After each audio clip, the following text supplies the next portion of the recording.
Ազգային ժողովի մեծարգո փոխոսնակ հարգելի գործընկերներ, ձեր քննարկմանն եմ ներկայացնում Ազգային ժողովի կանոնակարգ սահմանադրական օրենքում քաղաքացիական պայմանագիր խմբակցության կողմից փոփոխություններ եւ լրացումներ անելու վերաբերյալ նախագիծը, որը վերաբերում է էթիկայի հանձնաժողովի ստեղծման եւ գործունեության կառուցակարգերի ներդրմանը, ասեմ, որ այս նախագիծը տարիներով մենք քննարկում ենք առհասարակ էթիկայի հանձնաժողովի ստեղծման առնչվող խնդիրները մենք քննարկել ենք դեռևս 7-րդ գումարման ազգային ժողովից ի վեր եւ այդ տարիների ընթացքում բարդ է եղել գալ մի ընդհանուր հայտարարի, թե ինչպես մենք պետք է ստեղծենք եւ աշխատեցնենք, այսպես ասած, էթիկայի հանձնաժողով եւ բարդությունը կայացել է նրանում, որ մենք դրա համար ունեցել ենք սահմանադրական խոչընդոտ։ Եվ հիմա բացատրեմ, թե ինչ նկատի ունեմ։ Հայաստանի Հանրապետության սահմանադրության համաձայն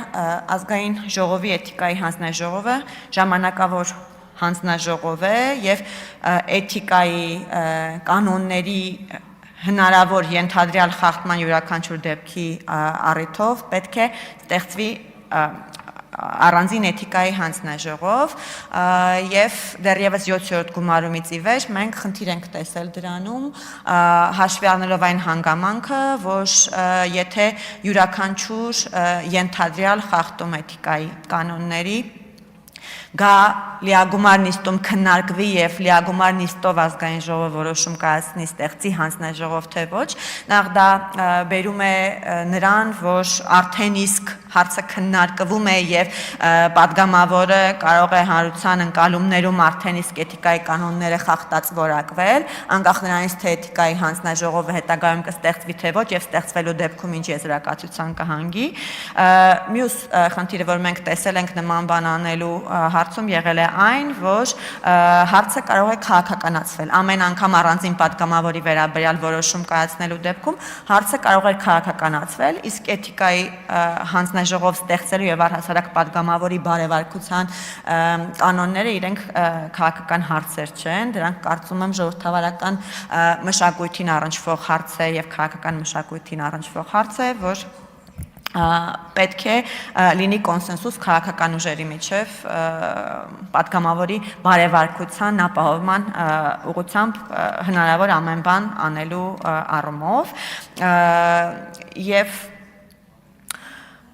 այս նախագծով մենք փորձել ենք ըստ էության շրջանցել սահմանադրական այդ խոչընդոտը եւ նաեւ հաշվի ենք առել այն հանգամանքը, որ միջազգային բոլոր ռեկոմենդացիաները այն մասին են, որ էթիկայի հանձնաժողովը պետք է մշտապես գործող հանձնաժողով լինի եւ որևէ պարագայում չլինի ժամանակավոր ad hoc հանձնաժողով։ Նախագծով փորձել ենք այնպիսի կառուցակարգեր սահմանել, որոնք հնարավորություն կտան թեպետ դե յուրե ժամանակավոր հանձնաժողով ստեղծելով փաստացի մենք ունենանք մշտապես գործող հանձնաժողով, որը բոլոր հարցերին եւ բոլոր դիմումներին, որոնք կառնչվեն ազգային ժողովի պատգամավորի վարքագծի հնարավոր խախտմանը, բոլոր հարցերի վերաբերյալ քննարկում կունենա, բարույթ կնախաձեռնի եւ ապա կունենա եզրակացություն։ Այս նախագծի առանձնահատկությունը այն է, որ մենք որոշել ենք, որ ի տարբերություն մյուս խոչընդոտը, որ մենք տեսել ենք իրականում այն է եղել, որ թե սահմանության, թե ազգային ժողովի կանոնակարգ օրենքի համաձայն, եթե մենք ունենում ենք ժամանակավոր հանձնաժողով, ապա այդտեղ քաղաքական ուժերը ներկայացված են լինում դոնթի բանաձևով, ճիշտ այնպես, ինչպես իրենք ներկայացված են մշտական հանձնաժողովներում։ Իսկ դա խնդիր է, որովհետև ստացվում է, որ միայն քաղաքական մեծամասնությունն է ըստ էության փաստորեն որոշում կայացնում պատգամավորը վարքագծի կանոններ խախտել է թե ոչ եւ այս նախագծով մենք սահմանել ենք, որ էթիկայի հանձնաժողովը